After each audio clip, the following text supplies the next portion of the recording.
Chapter 13. Letters During Illness.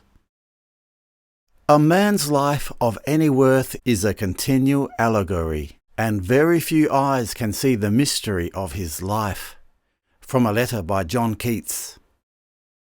I never before prized letters as I did during those long weeks in bed, nor read them oftener, for I learned that there is much more to be had out of even brief and simple letters, if one reads into them as well as out of them, than I had ever before imagined. They are like any other expression of friendship. We get in proportion as we give. Harriet's letters were best, Harriet's letters, with their flowing details, the unhurried, precious reassurances of the continuity and usualness of life. I had a curious sense, in reading them, of life flowing in tranquillity, all the small ordinary daily happenings, the seasons going round, autumn deepening into winter. I felt somehow drawn into the placid regularity of nature, and they nearly always set me smiling, as though I were at home and well again. When they came, I liked to hold them in my hand for some time, and then to read them slowly. Mrs. Sargent's daughter, you remember little Inez Sargent, has twins. So, said I to myself, little Inez Sargent has twins. I could remember only vaguely that there was such a person as Inez Sargent, and twins are not a seventh-day marvel in the world. But somehow it was pleasing and interesting to know that little Inez Sargent had twins. Why shouldn't she have twins? John Heathcote has sold his Alderney cow. How that little item brought back the veritable picture of John, his jolly old wife in the doorway, and the ancient wagon standing there by the barn, and the chickens scratching in the sunny yard.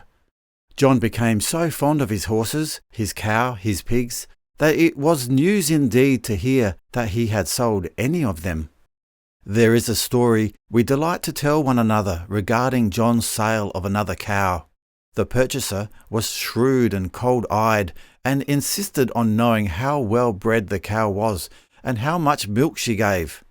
Old John looked at her with affection, and responded earnestly, "She's a good cow, and gives all the milk she possibly can." Then there were always the beguiling references to garden or orchard or meadow. "I had Frank over to put your bees in the winter boxes." My bees! As I lay there in bed, I could follow out in my imagination every step in the process I had so often performed myself, bringing the cases out of the storehouse, setting them up on blocks of wood, lifting the hives one after another and fitting them in place, afterwards packing them carefully around with shavings. What a beautiful process! In the future, when friends of mine are ill, I shall know well the kind of letters that will rest them most. Letters full of the healthy continuity of life, letters without commiseration. Before I was well enough to write letters myself, save a few scrawling sentences, I could at least think letters. I could lie perfectly still and work out the most beautiful long letters, not only to friends who were near to me, but to old friends whom I have not seen for years. Presently, having written a letter I especially enjoyed to Leon, I began to consider what he might reply to me, and I soon found myself answering my own letters. Oh, I was greedy for letters. It proved delightful and cheering to put myself in the place of various friends, and to write as I thought they would write. It was surprising to me how vividly it brought them back to me, let me into their lives, as I, at least, imagined them to be. I filled many hard half-hours with these pleasant excursions. When they began, a little, to pall upon me, for it was, after all, only a game, it occurred to me suddenly, and with the delight which comes with an inventive idea, that I was by no means confined, in my imaginary correspondence, to friends I knew. I had all the world to pick from.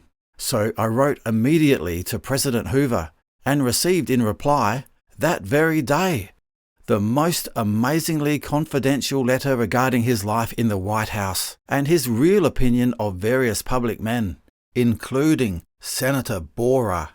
I had no end of amusement out of this for a day or so, since his letter contained the most astonishing and unbelievable revelations. If I were to disclose it to the public, it would undoubtedly cause an explosion. So I shall preserve the amenities and keep the letter to myself. I wrote to Mussolini, dictator of Italy. Our letters were couched in severely formal language, beginning, "Sir," and ending, "I am, sir, your obedient servant." Never before in my life have I delighted in such beautifully elaborate ironies or invented icier rejoinders, for I don't like Mussolini. I give it as my unprejudiced judgment, since I was the author of all of them, that my letters to him were far superior to his letters to me. But the most amusing of all was the letter I received from John D. Rockefeller, enclosing a new dime. I responded at once, in the most courteous manner, telling him in detail of all the ways in which I had considered expending his munificent gift. The more I wrote, the more amusing the idea became, so that I must have laughed out loud. What a reckless spendthrift I was becoming! My nurse, who had thought me peacefully asleep in accordance with the doctor's orders, was at once aroused. "What are you laughing at?" she asked. "I was considering," said I, "how I would spend a new dime if John D. Rockefeller should send me one." I could see her face grow round with astonishment, which delighted me. "Well, I never," said my nurse. "I wonder if anyone has ever written such a letter to John D. Rockefeller. I think it might amuse him. Maybe I will post mine and see if he won't send me another dime." These may seem ridiculous diversions, but they filled parts of many restless nights.